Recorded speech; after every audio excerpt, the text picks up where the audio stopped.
신약성경 에베소서 4장 313페이지입니다.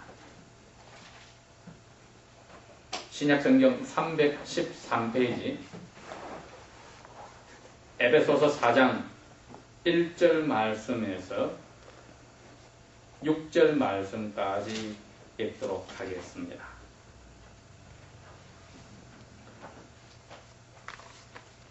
그러므로 주 안에서 갇힌 내가 너희를 권하노니 너희가 부르심을 입은 부름에 합당하게 행하여 모든 겸손과 온유로 하고 오래 참음으로 사랑 가운데서 서로 용납하고 평안에 매는 줄로 성령의 하나 되게 하신 것을 힘써 지키라. 몸이 하나예요 성령이 하나이니 이와 같이 너희가 부르심의 한 소망 안에서 부르심을 입었느니라. 주도 하나예요 믿음도 하나이요 세례도 하나이요 하나님도 하나이시니 곧 만유의 아버지시라. 만유 위에 계시고 만유를 통일하시고 만유 가운데 계시도다. 아멘. 여러분 오늘 저희들이 읽은 에베소서 4장의 말씀은 이제 사도 바울이 에베소 교인들에게 1장에서 3장까지 편지 전반부에서 하나님의 그 크신 계획, 하나님이 예수 그리스도 안에서 이 세상을 만들기 전부터 교회, 에베소 교회를 만들어서 그 성도 하나하나를 하나님이 사시는 성전의 벽돌들로 만들어 가신 것에 대해서 설명을 하여 주어서 성도 한 사람 한 사람이 얼마나 귀한 자리에 있는지를 가르쳐 주고 이제 편지 후반부인 4장에서 6장까지는 이러한 특권과 귀한 사랑을 받은 교회가 어떻게 살아야 할지에 대해서 이제 설명이 나옵니다.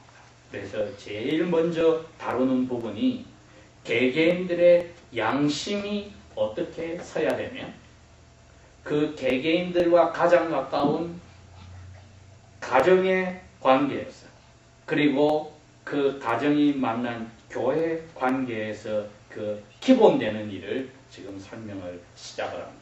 그러니 이제부터는 실천적인 부분이라 해도 틀린 말이 아닙니다. 그래서 1절에 그러므로 하는 말이 나와서 사도 바울은 우리에게 에베소 교인들이 1장에서 3장 편지 전반부에 들었던 내용들 때문에 그러므로 이제는 이렇게 살아야 된다고 명령을 할 때 순종해야 한다는 것을 가르칩니다. 그게 근 2000년이 지난 저희들에게도 똑같이 적용을 합니다. 저희들에게도 이러므로 너희들은 이렇게 살아야 한다 했을 때 그 제일 기초되는 명령의 내용들을 오늘 한번 보도록 합니다. 거기에 1절에 사도 바울이 이렇게 이야기합니다.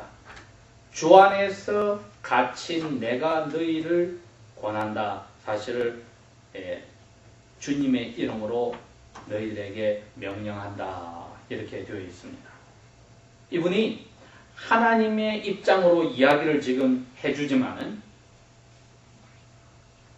하나님의 신발에 들어가서 이야기하는 게 아니라 성도들의 신발을 신고 이야기를 하십니다. 하나님의 이름으로 이렇게 하라고 내가 강건하게 명령을 하지만은 너희들의 입장을 나도 이해한다고 지금 이야기를 하시는 겁니다. 그래서 주 안에서 갇혀있는 나다. 왜? 감옥에 내가 있으니까. 에베소 성도들이 자기의 죄에 붙들려서 감옥에 사는 것처럼 어려운 자리에 있는 것. 나는 예수를 전하다가 지금 감옥에 들어가 있어서 어려운 자리에 있기 때문에 너희들의 입장을 나도 알고 있으니 내 명령이 가혹하다. 지킬 수 없는 당신은 사도니까 가능하지만은 하나님의 은혜를 많이 받은 사람이니까 가능하지만은 당신은 예수 그리스도를 직접 만났으니까 가능하지만은 우리는 못합니다 하고 에베소 교인들이 반론을 제기하고 변명을 내려야 할 때 그 입을 막아버리는 겁니다. 오히려 히브리서 기자가 말한 대로 예수 그리스도는 대제사장으로 하나님 앞에 우리들의 죄를 대신하여서 기도하는데 양을 죽여서 용서해 주십시오 하는 게 아니라 우리의 유혹과 어려움을 다 겪어보고 자기 몸을 바쳐서 하나님께 용서해 달라고 하셨듯이 사도 바울이 여러분 죄의 노예가 되어서 죄의 힘을 날마다 느끼고 살 때에 얼마나 하나님의 명령을 지키기 힘든지 저도 압니다. 왜 저 자신이 하나님의 말씀대로 살려다가 감옥에 들어가서 자유를 잃어버리고 살 때에 양심의 자유를 여러분들이 잃어버리면 얼마나 힘든 줄을 이해합니다 하고 이야기하는 것과 같습니다. 그러니 하나님의 말씀대로 살아라고 명령할 때에 이게 가혹하고 하나님 앞에서 지킬 수 없는 그러한 부당한 명령이 아니란 것을 이야기하는 겁니다. 여러분 오늘 이 시간에 저희들이 앉아서 하나님의 말씀을 들을 때에 주일날 6월 10일 아침 11시 15분까지 여기 도착해서 우리의 삶을 볼 때에 아직까지 양심에 거리끼는 일들이 있다면 에베소 교인에게 사도 바울이 한 이 말이 그대로 우리에게 적용합니다. 우리의 양심이 아직까지 자유를 맛보지 못한다면 몸이 갇혀서 몸의 자유를 잃어버린 사도 바울이 아직까지 죄 때문에 힘들어하는 에베소 교인들에게 그리고 양심이 떳떳하지 못한 우리에게 똑같은 이야기를 하는 겁니다. 이제 너희들은 하나님이 너희를 자기의 아들, 딸로 부르신 그 자격에 맞게 살아야 한다. 여러분, 우리가 6일 동안에 하나님 앞에 지금까지 삶을 사는 동안에 마음속에 양심에 거리낀 일들이 오늘 아침까지 생긴 일들이 있으면 내가 왜 사는지를 다시 한번 물어봅시다. 내가 그리스도인이라고 불리는데 그리스도께서 사람 마음에 와서 사신다는 말인데 내 삶이 그리스도 얼굴에 분명히를 가져올 수 있고 영광을 가져올 수 있는데 내 양심이 아침에 떳떳하지 못하다면 분명히 나는 그리스도인으로 불린 삶에 합당한 삶을 살지 못하였구나. 그러면 우리가 회개해야 합니다. 이제 그것을 넓혀 나가봅니다. 2절에 모든 겸손과 온유로 하고 오래 참음으로 사람 가운데서 서로 용납하고 3절에 평안에 매는 줄로 성령의 하나 되게 하신 것을 힘써 지키라. 이게 무슨 말이냐? 예수 믿는 사람으로 불려서 이제 거기에 맞게 사는 비결은 너 혼자 양심을 죄를 통하여서 회개하였다. 이제 양심이 깨끗해졌다면 너와 가장 가까운 사람 사이에서 이 문제를 해결해야 한다. 여기 네 가지를 이야기하는데 겸손해야 하고 친절해야 하고 오래 참아야 하고 너그럽게 받아줘야 한다. 용납해야 한다. 이 네 가지가 우리의 가장 가까운 사람 사이에서 나타나야 한다고 이야기하는 겁니다. 나의 사랑하는 사람들과 가족관계에서 내가 서로 겸손하는지 물어봐야 합니다. 친절하게 생각해 주는지 물어봐야 합니다. 상대방의 안 좋은 점을 오래 참고 기다려 주는지를 물어봐야 합니다. 상대방의 약점들을 덮어줬는지 물어봐야 합니다. 이게 해결이 나지 않았으면 그 교회는 하나님 앞에서 올바로 설 수가 없습니다. 왜 못 섰느냐? 가장 가까운 가족관계에서 이를 해결하지 못하였는데 예배당에 얌전히 나와서 그 가족이 문제가 없는 것처럼 하고 다른 성도들이 올린다고 해서 마음을 깨뜨려 보시는 여호와께서 우리의 용서하지 못한 마음, 겸손하지 못한 교만의 마음, 악랄하며 친절하지 못한 마음, 오래 참지 못하는 마음, 끝까지 견뎌주고 잘못을 덮어주지 못하는 마음을 모르실까 알고 계시지. 그래서 여러분, 우리가 1절에서 에베소 교인과 저희들이 같이 스스로 하나님 앞에서 죄를 해결하여서 양심의 자유를 누렸다면 이제는 가족 가운데서 가장 사랑하는 아내와 남편과 부모와 자녀 사이와 형제 자매들 사이에서 2절의 이 문제로 해결을 해야 합니다. 이 네 가지 그리스도인으로서 불렸으면 특징적인 삶의 모습 네 가지. 겸손해야 되고 친절해야 되고 오래 참아줘야 되고 무조건 부족한 점을 덮어줘야 하는 이 네 가지가 오늘 아침까지 우리가 실패했으면 회개해야 합니다.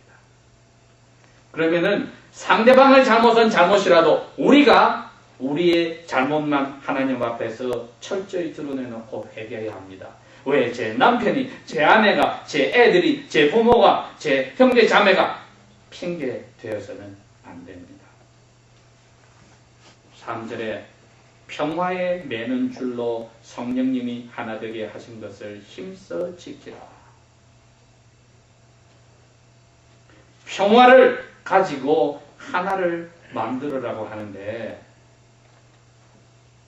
친절하지도 않았고 교만하여서 겸손하지도 않았고 오래 참아주지도 않았고 약함을 덮어주지도 않았는데 어찌하여서 그 가정에 평화가 있겠습니까? 양심의 자유를 누린 사람이 그 다음 단계로 가지 못한다면 그 양심은 다시 스스로의 평화를 잃어버릴 것입니다, 여러분. 에베소 편지의 이 후반부인 4장부터는 우리 개개인의 양심과 가정과 교회와 그 교회가 또 사회에서 가지는 국가의 위치까지 하나씩 철저하게 나중에 밝혀주면서 우리로 하여금 핑계치 못하게 하며 변명하지 못하게 하며 회개하고 깨끗한 양심을 가지고 생활에서 나타내지 않으면 견딜 수 없도록 하나님의 말씀이 사도 바울의 입을 통해서 우리에게 찾아오기 때문에 사랑하는 가족 관계에서 2절의 말씀처럼 이 네 가지의 특징을 나타내지 못하였으면 이 시간에 저희들이 늦기 전에 회개하고 그 다음에 평화를 회복하는 겁니다. 그리고 하나로 만들어 나갑니다. 이게 4절에 다시 한번 나오는 너희가 부르심의 한 소망 안에서 부르심을 입었느니라. 그리스도인으로서 당연히 이 외에는 다른 길이 없는 일을 밝혀주고 있습니다. 아직 싱글로 사시는 분들은, 결혼을 생각하고 있는 분들은 자기 개개인이 하나님 앞에서 이러한 자세를 가지고 연습하기 전에는 결혼할 생각은 꿈에도 하지 마십시오. 하나님 앞에서 자기 양심이 깨끗하여서 평화를 유지하지 못한다면, 교회에서 하나가 되고 평화를 유지하는 데 노력하지 못한다면 결혼할 생각을 꿈에도 가지지 마십시오. 교회 와서 보기 싫은 사람이 있어서 자기 마음이 편하지 못하다면 회개해야 합니다. 결혼한 사람이든 독신자든 교회에서 보기 싫은 성도들이 있다면, 얼굴을 피하는 성도들이 있다면 이 시간에 회개해야 합니다. 4절에 몸이 하나요 성령이 하나니 너희가 그리스도인으로 불렸으니, 그 마지막 3절에 공부했듯이 예수님이 아버지가 계실 성전 만들어가는 하나의 벽돌로서 너희들이 지금 그 소망 속에 들어가는데, 그거 지키려면 이런 삶을 살아야 하지 않겠느냐. 너희들은 한 믿음을 가졌고 똑같은 이름으로 세례도 받았느니라. 5절에 그렇게 이야기합니다. 여러분, 저희들이 오늘 아침에 이 문제를 심각하게 생각합시다. 이 모든 일의 밑바탕에 뭐가 들어있습니까? 2절 마지막 보내입니다. 사랑 가운데서 이루어집니다. 사랑이 빠져버리면 겸손할 수도 없고, 사랑에 빠져버리면 친절할 수도 없고, 사랑에 빠져버리면 오래 참아주지도 못하고, 사랑에 빠져버리면 잘못된 점을 지적할지언정 덮어주지를 못하는 결과가 나오니, 여러분,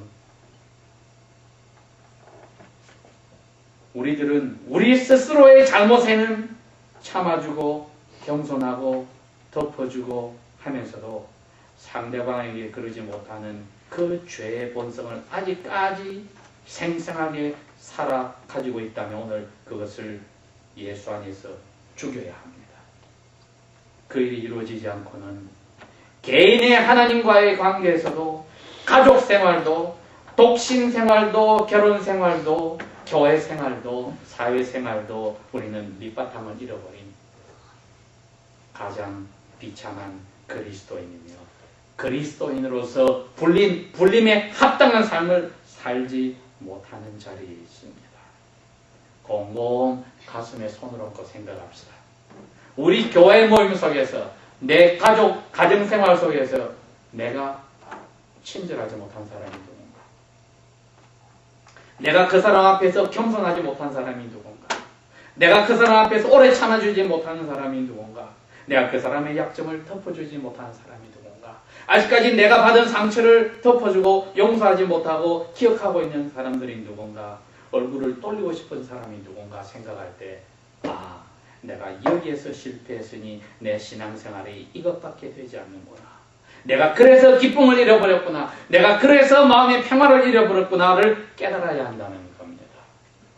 분명히 이사야 선지를 통하여서 여호와께서 말씀하시기를 악인에게는 마음의 평안이 없느니라고 하신 이유가 죄가 우리가 여호와 사례를 가렸기 때문이라고 이야기했으니 우리의 부르짖는 기도를 들으시지 않고 우리 마음의 양심의 평화를 빼앗아가는 이유가 우리에게 징계 채찍을 주셔서 정신 차리라고 한순간이라도 예수님처럼 살아라고 사랑의 뜻으로 허락하신 줄 저희들이 알아야 합니다. 6절에 하나님이 하나요 모든 것을 만드신 아버지시고 그 모든 것 위에 계시고 그것을 하나로 통일하시고 그 가운데 지금도 아버지께서 계시는데 저희들이 오늘 아침에 에서 교인에게 명령한 이 명령을 생각하면서 내가 3장 14절에서 21절에 있었던 이 기도처럼 예수 그리스도 사랑에 푹 빠져서 예수님을 믿음으로 꼭 잡고 성령님이 주신 힘으로 아버지의 그 큰 충만한 것을 맛보는 자리에 들어갔느냐고 물어보는 그 시금석의 그 테스트는 이겁니다. 내 양심이 자유로워졌는가? 사랑하는 사람들 가운데서 내 가족 가운데서 아내와 남편 사이에서 부모와 자식과 형제 자매 사이에서 내가 겸손한가? 친절한가? 내가 오래 참아주는가? 잘못을 덮어주고 내가 그냥 감싸주는가?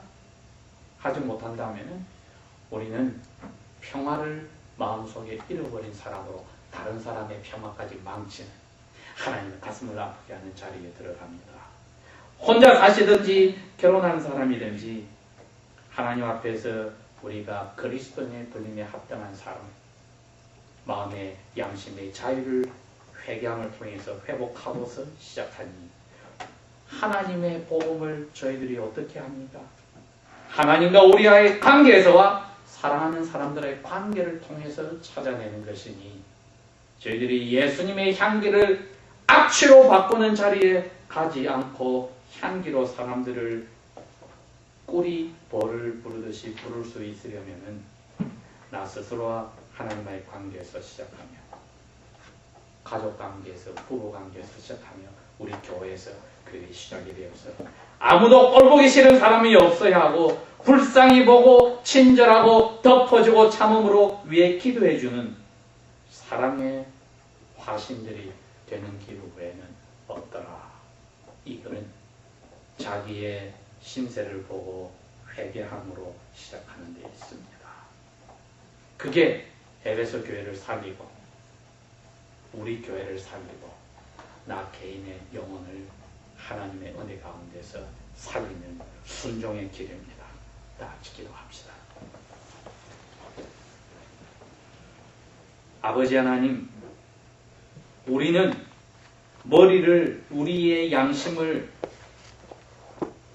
빻아서 가루로 만든다 할지라도 당신의 은혜가 없이는 여전히 교만하며 불친절하며 악랄하며 오래 참아주지 않고 터뜨리며 잘못을 감싸주지 못하는 아버지의 벌 진노를 받아야 될 자식들인 줄 고백합니다. 꼴보기 싫은 사람이 항상 교회 가운데서 가정 가운데서 존재하는 어리석은 자리에 있는 것을 고백합니다. 우리의 이 죽을 죄를 예수 안에서 용서하여 주셨으니 다시 한번 새 창조물로 성령을 통하여 회복시켜서 이제부터는 전혀 다른 평화를 하나로 묶어내는 사랑의 화신들, 그리스도의 부르신 소망을 붙잡는 개인들이, 교회들이 가정이 되게 하여 주십시오. 예수님의 이름으로 감사 기도합니다. 아멘.